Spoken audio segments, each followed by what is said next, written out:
I want to introduce as our keynote speaker today, and I feel very honored to have Deanna Marcum, who is Managing Director of Ithaka, SNR, and former Associate Librarian for Library Services at the Library of Congress.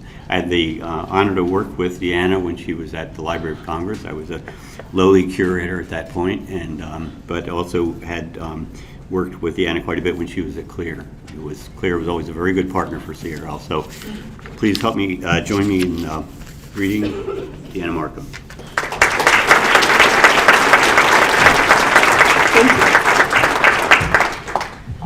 Thank you very much, and it's a real pleasure for me to be here with you. I'm delighted to see this group tackling this problem, and I will just make one comment. Bernie was never a lowly curator.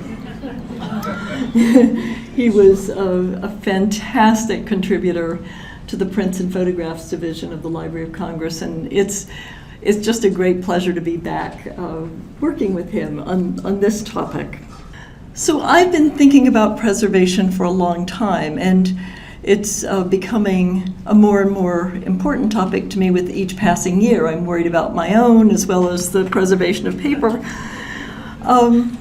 But I've decided that this is my opportunity to think a little bit about the history of preservation efforts, and so that's what I'm going to share with you today.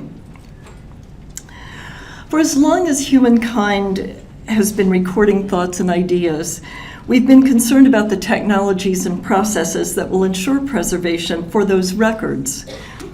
Consider Cassiodorus, a high official in the Ostrogothic kingdom in Italy in the 6th century AD, who wrote about the invention of papyrus with all of the enthusiasm we associate with computer scientists of today who write about digital media. In English translation, this is how Cassiodorus described papyrus. Then was papyrus invented, and therewith was eloquence made possible. Papyrus was so smooth and continuous, the snowy entrails of a green herb. Papyrus, which can be spread out to a vast extent and yet be folded up into little space.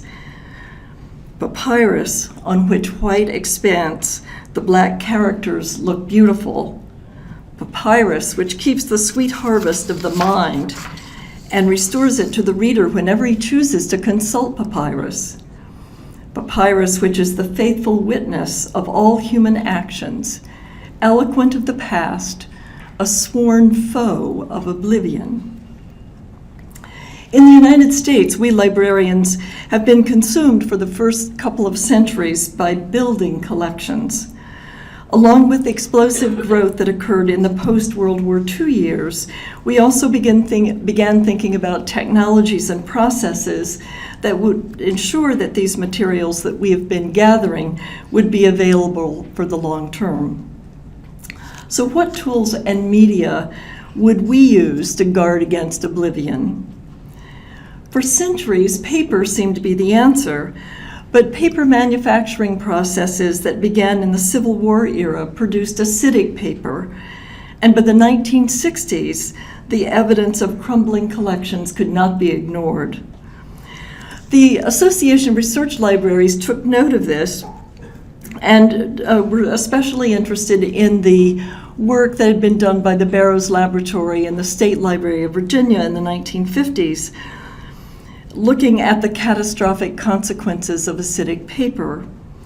And the largest libraries felt a real urgency about addressing these problems because their book collections were turning to dust. So what could they do about the ticking time bomb in their stacks? And it's here that the Center for Research Libraries played an important role. The then director of CRL was Gordon Williams. He was hired by the ARL to look at the 20th century equivalent of papyrus, microfilm, to see if that could be used to save collections. ARL, with financial support from the Council on Library Resources, commissioned this study by Mr. Williams, and in 1964, he reported his results. The technology microfilm, had problems. Micro blemishes had been detected. Instead of microfilming the collections, he proposed a central repository in an agency that would save one original copy of all important works. For those that were already in a state of deterioration, he proposed a combination of deacidification and cold storage. And if a scholar needed to consult these works that were in this central repository, a copy would be made for that scholar. Williams' plan was endorsed by the ARL in 1965, and it was adopted as an action plan by the Library of Congress at the same time. You will not be surprised to hear that technical, administrative, and physical problems stopped the plan in its tracks. The awareness of the preservation problem continued to grow, however, and the large research libraries continued to discuss solutions. Perhaps the Library of Congress could solve the problem. After all, the library world still looked to the Library of Congress as a preservation leader.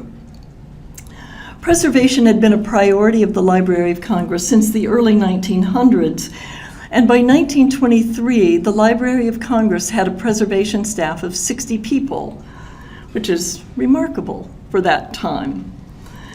Archibald MacLeish, our wonderful poet who was the Librarian of Congress appointed in the early 1940s, appointed a keeper of collections, maintenance, and preservation.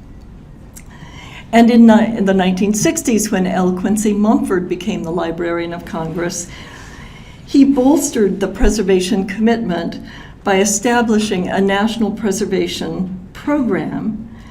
And this was to include a preservation lab. This was the first time the Library of Congress had this technical facility. In 1967, Fraser Poole was appointed to organize and develop a comprehensive preservation program that would serve the entire country. And when Daniel Boorstin was appointed Librarian of Congress in 1975, one of his earliest acts was to convene a distinguished group of scholars, librarians, and technologists to develop a national preservation program.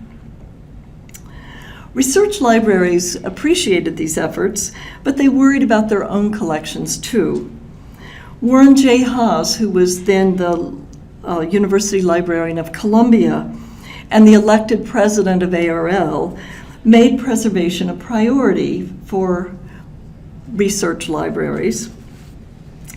And he wrote a report that was issued in 1972 that called for collaborative action in 4 areas.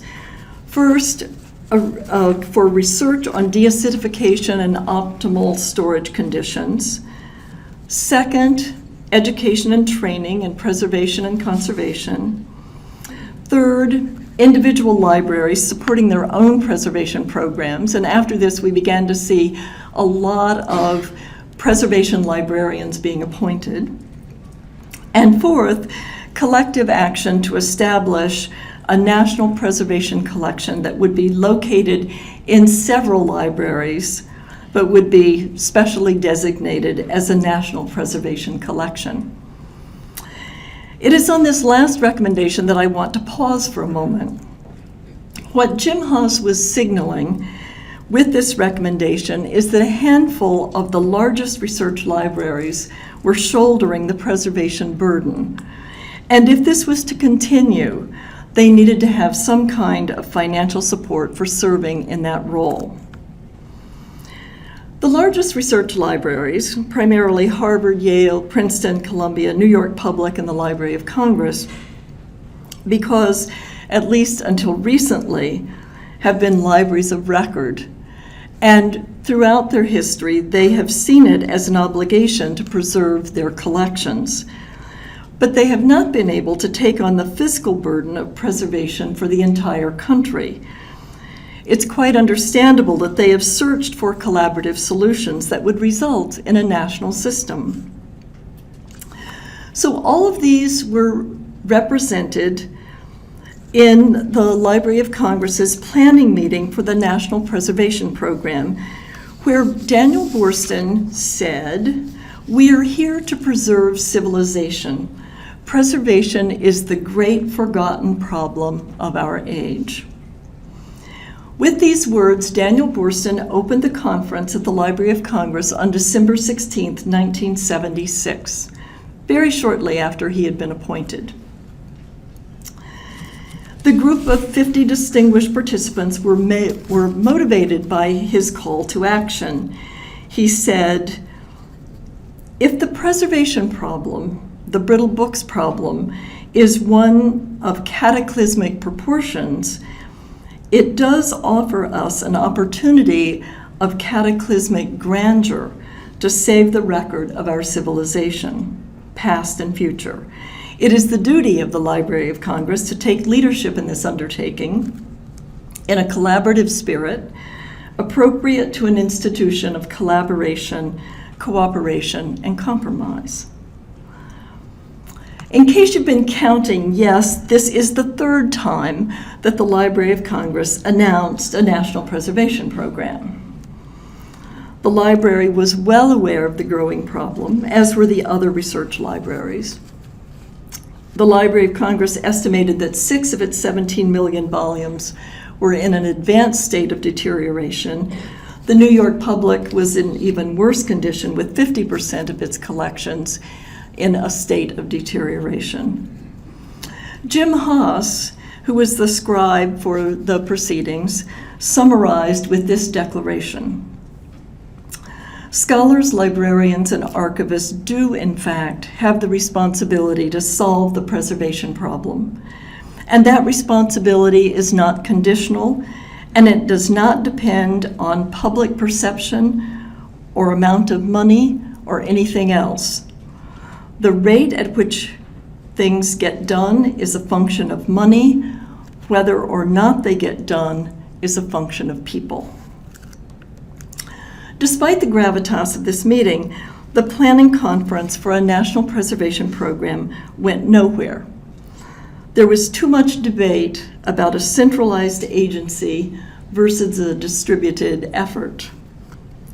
So let's fast forward to the 1980s, when the Council on Library Resources concluded that the Library of Congress was not, in fact, going to take action, and so renewed its efforts in preservation. Jim Haas, who had traveled from Columbia, now to be president of the Council on Library Resources, established a Committee on Preservation and Access in the fall of 1984. Again, a distinguished group of librarians, scholars, and administrators was assembled to develop a realistic plan to tackle the brittle books program. The group immediately wanted more data. Sounds familiar, doesn't it? Dean Robert Hayes of UCLA was hired to look at the data growing out of the preservation assessments that had been conducted by the Library of Congress, the New York Public Library, Stanford, and Yale universities. And he was trying to determine the magnitude of the problem. He calculated that in ARL libraries, then having a collective 305 million volumes, approximately 75 million of those were already at risk of deterioration. He then subtracted the preservation work that had already been done by individual libraries. He factored in overlap of the collections and concluded that the preservation problem could be mitigated by microfilming 3.3 million volumes at a cost of $384 million over the next 20 years. So this big sum of money was going to be used to preserve the books that were crumbling. With these data in the background, the Committee on Preservation and Access reached 6 fundamental conclusions. The first, that preservation and access are 2 sides of a coin. This was a really important decision that the group made because they concluded that the only reason to preserve things was to make them accessible. So it eliminated the option of dark archives for these materials. Knowing the magnitude of the problem in specific terms allowed them to articulate with precision what needed to be done and to develop a calendar for doing it. They concluded that the work must necessarily be collaborative, that research libraries and their universities need to understand that they are in fact part of the National Library. Fourth, microfilming was judged to be the most reliable technique for saving the material, even though at this time there was a lot of interest in the community in video and optical disc technology for preservation. You remember those big platters? Fifth, preservation was not to be thought of as a library problem, but to be generally understood by the scholars and the funders of libraries, that they too have a role to play. And sixth, the magnitude of the problem called for a systematic approach broken down into a series of steps required to achieve the plan. Billy Fry, who was the provost at Emory University, chaired this committee, and he described it as if the task is to eat an elephant, the first step is to take a bite. And that's how they started their work. The committee continued its work through 1986, convening 2 larger forums to report on progress along the way. The committee called for a fully funded, fully staffed commission on preservation and access. And the commission was to develop a funding plan for preservation, to establish a governance structure that would help them do this work, to promote further developments of a preservation information system at the Library of Congress, to encourage technical and other research on topics of importance to solving the brittle books problem, and to establish a monitoring system of progress. To avoid the concerns about a small centralized staff having so much control, the committee also called for a National Advisory Council on Preservation. It was to be affiliated with the Library of Congress, and membership would include individuals designated by library, archival, academic, and scholarly organizations with an interest in preservation. The purpose of this advisory group was to keep their members informed about what was going on with the preservation program, to bring to the commission topics of interest from their communities, to work in collaboration with the commission to develop the procedures and activities that needed to go forward, to participate in long-range policy review, and to help spread the word about preservation internationally. The excitement about the newly formed Commission on Preservation and Access, headed by Patricia Batten, formerly the University Librarian of Columbia, only grew when the National Endowment for the Humanities established an Office of Preservation, which was charged with supporting a sustained and coherent attack on the preservation problem. William Bennett, who was then the chairman of the NEH, pledged $20 million for the next 20 years, $20 million a year for the next 20 years, to solve the preservation problem. Grant funding was to be made available to libraries who pledged to microfilm the deteriorating volumes in their collections and to add the bibliographic information to the 2 databases we had then, Arlen and OCLC. So what happened to the commission? The library community was highly critical of the composition of the commission itself. The absence of real preservation librarians on the commission offended the preservation staff and research libraries. The Library of Congress did not fully embrace its role to lead the National Advisory Council, and although this body existed in name, it was never a fully functioning body. William Bennett's term at NEH ended, and his pledge was not honored by his successor, Lynn Cheney. NEH's Office of Preservation worked very hard to make grants to libraries to film brittle books, as its modest budget allowed. Meanwhile, the technology community was up in arms because microfilming had been proposed as the technology when, in their view, digitization was so clearly the right answer.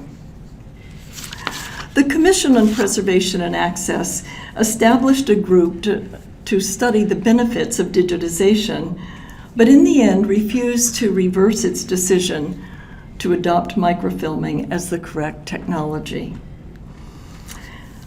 I could say a lot more about the Commission on Preservation and Access, but I'll conclude this section by saying that in 1996, I completed the merger of the Council on Library Resources and the Commission on Preservation and Access into the Council on Library and Information Resources.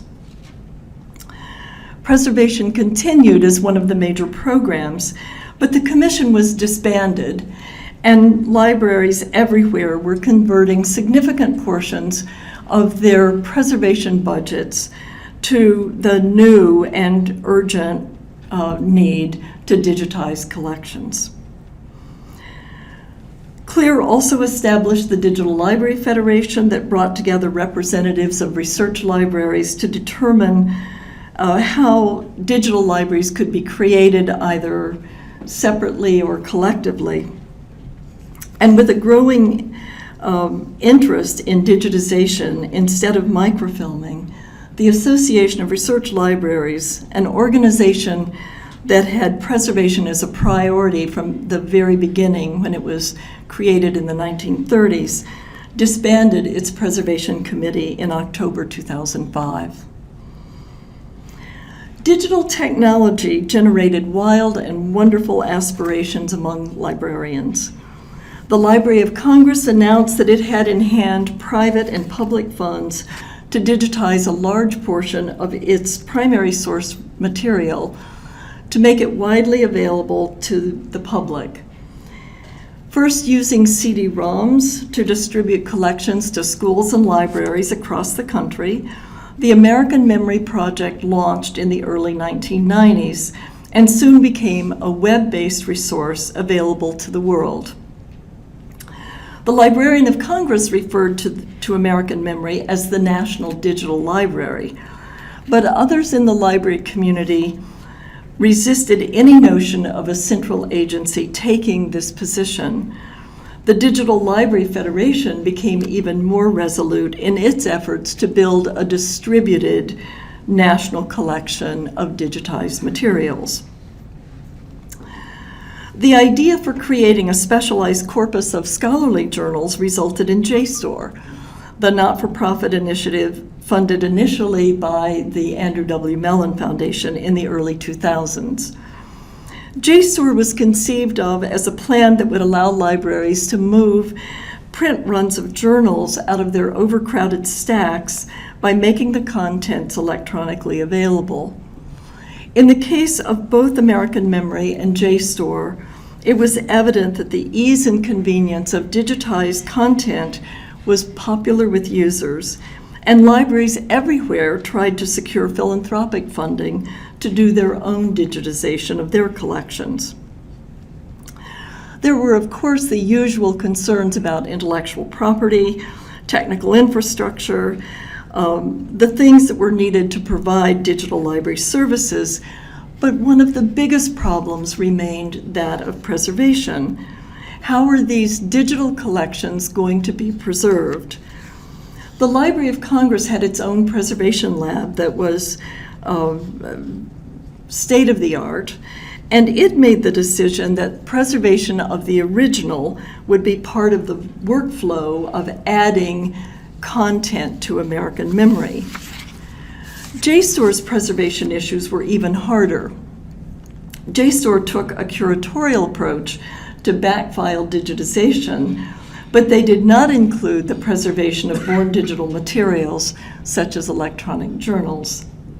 So Portico, a digital archiving service, was established with very different ingest requirements and scale economies. The funding model called for contributions from both the journal publishers that owned the content and the library community that needed assurance that that content would be preserved somewhere. Over time, Portico has added ebooks and digitized collections to the archives. You will not be surprised to hear that the same divisive issues that were raised in other preservation initiatives were also raised here. Can a third party be trusted? Why not do this work ourselves? There isn't enough money in our library budgets to pay for preservation. And along with Portico, we now also have locks and clocks that pride themselves as being of, by, and for the library community. There are strong advocates for both approaches, but the unfortunate result is that for one format, there are two services, while there is still so much work to be done in preservation more generally. The Library of Congress also had concerns about preserving its digitized content, as well as the born digital materials that were arriving with increasing frequency at the National Library to be added to the collections. With federal funding, the library created the National Digital Information Infrastructure and Preservation Program, infelicitously known as NDIP. Senator Ted Stevens pledged $100 million over a period of several years, assuming that key milestones were met along the way. And in his announcement of this, he said this would solve the digital preservation problems for the nation. The milestones were only partially met. The library community brought together to advise on the project had a very hard time agreeing on priorities. The same issues Dr. Borston had been concerned about a generation earlier, administrative, bureaucratic, and fiscal issues, were soon apparent. And then, of course, Senator Stevens had an unhappy end to his congressional career. So in the midst of the financial crisis, Congress reclaimed $47 million of unspent money, and the program came to an end. Other players have made strong contributions to preservation as well. I know my time is limited, so I'm going to mention these very quickly. The Internet Archive, started by Brewster Kahle in 1996, had mirror sites for the archives, one in another country. The Hathi Trust is also preserving the digitized versions of books from the Google Books project and is apparently launching a companion print preservation effort. The Center for Research Libraries has a long history in microfilming collections and working with the Library of Congress to do that, and has assumed a very important role of certification and validation of digital repositories. There have been many efforts. I will summarize by saying there have been many efforts. Good people trying hard to do good work. So here we are in Chicago in 2016, considering due diligence and stewardship in a period of change and uncertainty. The world has become more complex. There are more demands on our shrinking library dollars. Expectations for digital access are ubiquitous and growing, and the need for a national preservation plan is more urgent than ever. So I did not tell you this sad story simply to amuse you, although there are some amusing moments. I have lived through nearly all of this history. With each new initiative, I've been hopeful that this is the one that will capture librarians' imaginations, that finally we're going to make real progress on ensuring that our intellectual and cultural record will be saved for future generations. I've been hopeful that we can put aside our competitive feelings and work on a plan that will allow all preservation contributions to add up to something. In the print world, most libraries could sit out the preservation dance, knowing that the really large libraries would take care of it, or hoping they would. In the digital world, every library is involved. No library owns the content that they count on for their scholars and students, so every single institution has a stake in preserving digital content. We must find a way to get behind a national preservation plan. To do nothing means a lot of hand-wringing in public, while a generation of knowledge is vulnerable to permanent loss. We have learned valuable, if negative, lessons. We have learned that government agencies rarely deliver all that we hope for. We have learned that self-selected groups simply annoy others. In my view, we've also learned that initiatives that have been the brainstorm of an individual rarely last beyond that champion. Perhaps we need to consider something like an elected body, where people can come together to build on the good work that's already going on, but knits it together so that it adds up to saving our civilization. Americans pride themselves on individual efforts, but we're running out of time. A new Librarian of Congress will soon, I trust, be confirmed. Maybe that's the humorous part, I don't know. Can we as a community put together a strong recommendation that the Library of Congress resume its national leadership role? Or can we look at other organizations, the Hathi Trust or CRL or the Internet Archive or other organizations that we already work with? Can we find a way to accept some group taking responsibility and all of us working together? So I'm going to conclude by reminding you once again of Jim Hawes's words. Scholars, librarians, and archivists do in fact have the responsibility to solve the preservation problem. And that responsibility is not conditional, and it does not depend on public perception or amount of money or anything else. It is our responsibility, and we either succeed or fail. Thank you very much.